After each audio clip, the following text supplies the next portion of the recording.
The secret garden. The circular stone wall was so high that the sun cast shadows all around it. Beams of sunshine emanated rays of warm light outwards in all directions. Dark green ivy spindled in and around the cold, dark grey stones and weaved themselves under and over branches, gripping tightly to tree trunks, camouflaging the secret healing garden within the unassuming enclosure. Golden weeping willow branches draped themselves lazily over the walls on either side of the garden, giving the illusion of a bright yellow waterfall gently flowing into paradise. Brambles covered the ancient path all year round.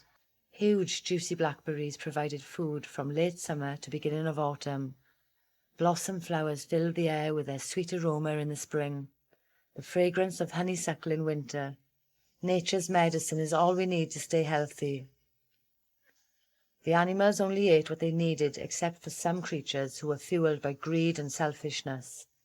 The only humans to be seen in the garden were two old people who lived there in peace and harmony. Sometimes they would get visitors who didn't stay very long and were not a threat to the animals.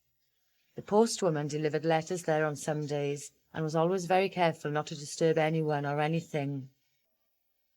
The letters were posted into a black metal box attached to the wall on the right-hand side of the solid wooden door. A great oak tree peered over the wall directly opposite the inside of the wooden door.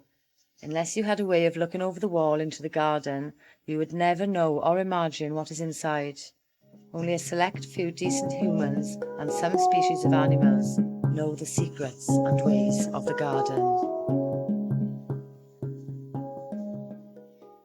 The healing energy of this sacred space is protected and guarded by the high frequencies of the light workers who dedicate their lives to the well-being of all creatures great and small. This is a huge responsibility for the light workers. Not only do they have to live by strict rules, they also need to remain strong at all times. With good well-being as a starting point, creatures can now learn how to help others without draining their life force. No greed, no blaming, no killing other animals unless absolutely necessary. With good sleep, healthy food, clarity of mind, positivity, open hearts and gratitude, the light workers are ready to heal everything that surrounds them and beyond. Living in harmony with nature felt right, felt safe, felt good, so all light workers swore an oath to themselves, to Mother Earth, and to every living thing that they would continue to emanate love and light outwards in all directions at all times. When they slept, they allowed the love and light to return to them from Mother Earth. We are healed in our pure dreams. What you take in when awake, your mind will entangle in your dreams. Some dreams are pure, some are strange, but if you care for your well-being, you can dream the most magical dreams, some of which are messages, some are warnings. In some dreams you can fly, and in others you can talk with the spirit world. If a light worker had a warning dream, they are expected to share it with all the others immediately, with no time to waste.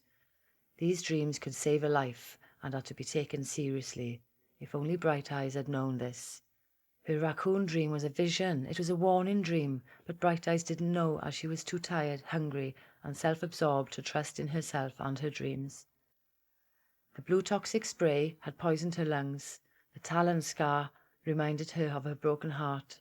Waking up in the water, lack of proper sleep, worry, anxiety were all the things the light workers were experienced in. They fixed broken bones with comfrey leaves, eased depression with geranium flowers, stopped bleeding with turmeric root. The list of remedies are endless. Luckily, Owl had seen the raccoon in waking life, so it didn't matter so much that Bright Eyes had failed to realize the importance of her dream that once. The plan was already in action as Bright Eyes continued with her journey alone.